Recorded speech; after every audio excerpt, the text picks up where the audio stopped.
Jacques Lacan is a psycho और इसकी वजह से वो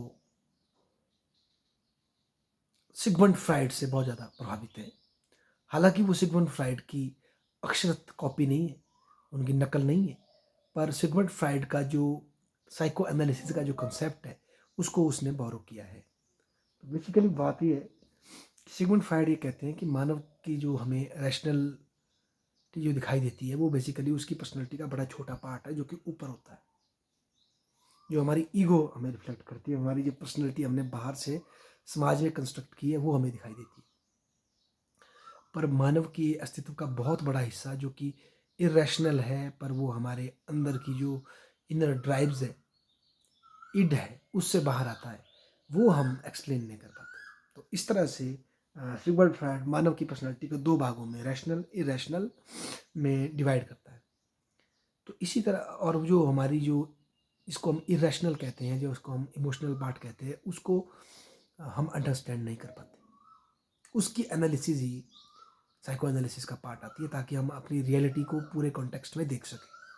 तो लकान किस तरह से करते हैं? Lacan basically simple sorry Lacan basically 3 criteria लेते हैं। पहला क्राइटेरिया है उनका द रियल, दूसरा है इमेजिनरी, और तीसरा है उनका जिसको कई मिरर स्टेज भी कहते हैं, और तीसरा है उनका सिंबॉलिक। रियल वास्तविक हमारी वो अस्तित्व है जो भाषा का बोध होने से पहले हमारे साथ होता है। वो हमारे पास आज भी है, पर क्योंकि हम अपनी व्याख्या अपनी अपने विचार भाषा के माध्यम से ही रख सकते हैं। इवन हमारी इमेजिनेशन भी तो सैम्बल्स में ही चलती है जो कि भाषा से सिग्निफायर से जुड़े हैं। तो ऐसे में हम अब फिर उस रियल से दूर होते जाते हैं जन्म के बाद से, जैसे ही हमारे पास भाषा का ज्ञान आता है।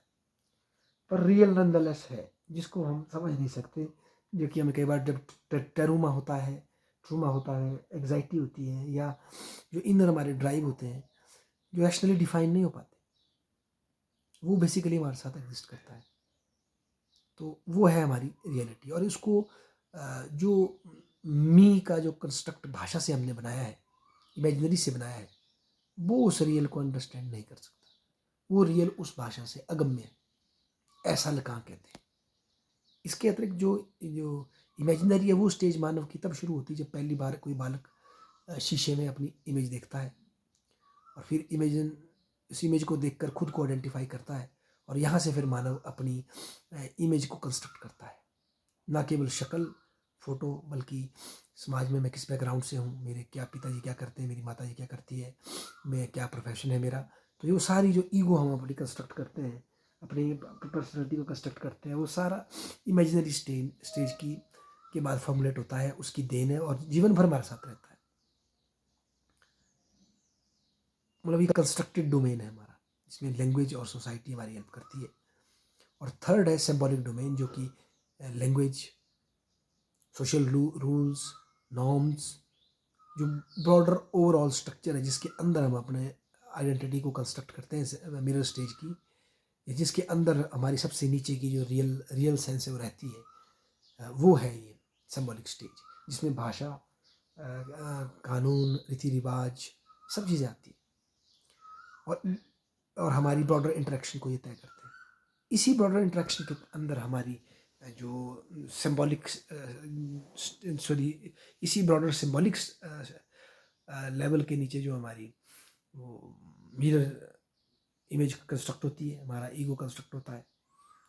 इसी से हम अपने को जोड़ कर देखते हैं, और उन सब के नीचे जो अगम्य है जहाँ हम अपनी बात नहीं रख सकते, वो है हमारा रियल। और लका ये कहते हैं कि जो हमारा अनकॉन्शियस है, इसकी बात फ्रॉड करता है, बेसिकली वो भी एक तरह की लैंग्वेज की तरह ही काम करता है, स्ट्रक्चर्ड है। और उसमें वो ससुर का जो सिग्निफायर और सिग्निफाइड का जो कॉन्सेप्ट है उसको लेते हैं और उसको थोड़ा डिफरेंटली बताते हैं कि जो सिग्निफाइड है, जैसे कुत्ता, रियल कुत्ता, वो उतना महत्वपूर्ण नहीं जितना कि सिग्निफायर है, वो शब्द कुत्ता। और जो हमारे मन में जो थॉट्स और डिज़ायर पैदा होते हैं, असल में वो चेन्स के रूप में पैदा होते हैं अनकॉन्शियस में। मतलब एक तस्वीर दूसरी तस्वीर तीसरी तस्वीर के प्रति वो जुड़ती जाती है और इस तरह से हमारे डिज़ायर एक्सपेंड होते हैं। मतलब एक सर्कल सर्कल आपस में जुड़ते चले जाते हैं। हमारा एक थॉट दूसरा थॉट तीसरा थॉट आगे तक पहुंच जाता है। एक इमेजिनरी पे हम चलते हैं। तो बेसिकली हमारे अनकॉन्शियस को एक्सप्रेस करने का माध्यम लैंग्वेज की तरह सिम्योटिक साइंस ही हैं, साइन पिक्चर फिगर्स ही हैं। हालांकि उनको उतनी प्रॉपरली हम एक्सप्लेन नहीं कर सकते, पर माध्यम वही बनता है उस, क्योंकि साइंस भी बेसिकली कोई पर्सनल एक्सपीरियंस नहीं है, वो बेसिकली एक सोशल कंस्ट्रक्ट है। सोसाइटी कलेक्टिव हमारा कंस्ट्रक्ट है। वो इंडिविजुअलिस्ट ना होकर के वो साइन, वो तस्वीरें, वो चित्र, वो कोई इंडिविजुअल ना होकर के कलेक्टिव कॉन्शियसनेस का पार्ट है। मेरे ख्याल से यहाँ थोड़ा सा वो जूम के साथ जुड़ रहे हैं, कलेक्टिव कॉन्शियसनेस की तरफ वो ले जा रहे हैं कि भाई ये सिमेटिक्स जो है, जो भाषाएं हैं, जो शब्द हैं, जो चित्र हमें दिखाई देते हैं, जो इमेजेस हमें दिखाई देती हैं, ये सब किसी मुझे नहीं दिखाई दे रही, बहुत से लोगों को दिखती है। ये एक सामाजिक कंस्ट्रक्ट है, ऐसा लकान कहते हैं। और बेसिकली लकान का अर्थ ये है कि हमारी जो जीवन के सबसे गहनतम एक्सपीरियंस है उसको शब्द बयान नहीं कर सकते। शब्दों में आते ही हम बंध जाते हैं। पर जो हमारा अनकॉन्शियस है वो भी कोई ना कोई भाषा जरूर रखती है, कोई सिंबल, कोई प्रतीक जरूर रखती है। उसके माध्यम से कई बार वो हमें रिफ्लेक्ट होता है। ये भी लकान कहते हैं। और हमारी जो ईगो है, हमारी जो पर्सनालिटी है, वो एक मिरर स्टेज में जब पहली बार आदमी डिफाइन होता है, ये आप हो, उससे तय होती है। पर उसकी भी लिमिटेशन है। जिसको मैं कहता हूँ वो असल में जो मैंने मिरर स्टेज में जो अपनी एक इमेज तैयार की है और जो over the period of time transform होती है, वही है। वो मेरे रियल मैं जो हूँ, जो रियल मतलब कोई व्यक्ति है, सुमित है या रामू है, वो रियल रामू उस रामू नाम से अलग है। वो रामू नाम, फलाने का बेटा, ठीक है, वो एक रिलेशन कॉन्सेप्ट है, पर रियल रामू है कौन, उसको वो डिफाइन नहीं कर सकता। ये बात लकान कहते हैं। लकान बेसिकली अपनी स्टडी से लैंग्वेज के किसी फिक्स मीनिंग के खिलाफ लड़ाई लड़ते हैं। वो पोस्ट स्ट्रक्चरलिस्ट हैं। वो ये मानते हैं कि कॉन्टेक्स्ट बड़े ही और मीनिंग जो है बड़ी फ्लो करते हैं। उनको उनको कोई स्टैटिक मीनिंग आप कंस्ट्रक्ट नहीं कर सकते। और तीन तलों पर मानव का जीवन एग्जिस्ट करता है। रियल, जो कि मतलब शब्दों से अवर्णनीय है, और इमेजिनरी जो हम अपनी आइडेंटिटी कंस्ट्रक्ट करते हैं, और ब्रॉडर जो सोशल सिंबॉलिक जो लीगल रिचुअल जो लेवल है वो है। तो तीन तलों पर हम एग्जिस्ट करते हैं सिमिल्टेनियसली।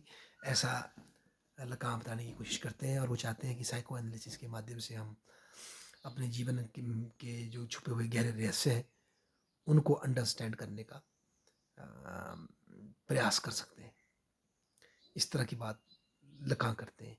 और बेसिकली वो सश्यूर की सेमेटिक्स में भी सिग्निफायर और सिग्निफाइड में से जो सिग्निफायर है, शब्द जो है, उस पर ज़्यादा महत्व देते हैं और बताते हैं किस तरह से उसका मीनिंग एक्सपेंड होता रहता है और कैसे एक मीनिंग फिर अगले मीनिंग से जुड़ करके आपके डिज़ायर्स को एक पंख देता है और आपके डिज़ायर फ्लोट होते हैं।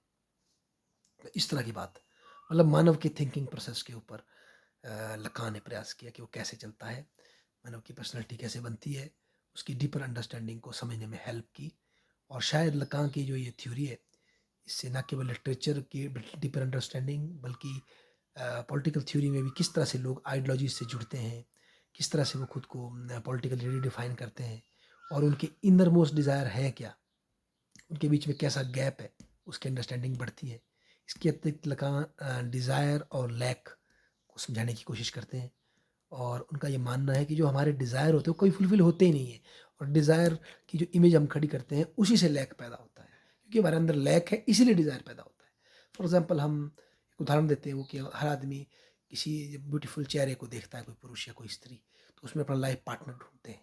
तो शुरू में शायद हमें अच्छा लगे कि हाँ ये तो बिल्कुल मेरी तरह है या मेरे सपनों की रानी या राजकुमार है, पर जैसे ही हम उनके और क्लोज पहुंचते हैं तो डिफरेंसेस बाहर आते हैं और सडनली जो हमने एक कंस्ट्रक्ट की होती है इमेज सपनों की राजकुमार राजकुमारी की, वो शटर होने लग जाती है। और इसमें कुछ गलत भी नहीं है, क्योंकि बेसिकली जो हम अपने सपनों की राजकुमार राजकुमारी ढूंढ रहे हैं वो हमारा कंस्ट्रक्ट है, हमारे डिज़ायर्स का वो जो सिग्निफायर का जो की चेन जो चलती है, जो हमारे अनकॉन्शियस से जुड़ती है, उसका कंस्ट्रक्ट है वो। उसका रियल लाइफ में कोई उसका कॉपी कोई हो ही नहीं सकती, क्योंकि ये तो आपकी कंस्ट्रक्ट है। तो पर हम क्या करते हैं, अपने उस मेंटल कंस्ट्रक्ट को जो हमारे अनकॉन्शियस से आता है, उसको हम फिर समाज में दूसरे आदमी पर इम्पोज करते हैं, उससे ऐसे रिलेशनशिप की मांग करते हैं कि वो हमारी हर इच्छा को पूरा करे। तो उससे फिर हम हर्ट हो जाते हैं। ये बात लकां कहते हैं। इसके अतिरिक्त कहने में हम बड़े डेमोक्रेसी की बात करते हैं, पर लकां कहते हैं बहुत से लोग ये इमेजिन करते हैं कि कोई ऐसा शासक आए, कोई ऐसा लीडर आए जो हमें बच्चे की तरह, जैसे हमारे पेरेंट्स हमें बचपन में गाइड किया था, वैसे हमें सही मार्ग पर उठा करके ले जाए। तो ये सब हमारी डीपर साइकोलॉजिकल लीनिंग का पार्ट है, ऐसा लकान बताते हैं। धन्यवाद।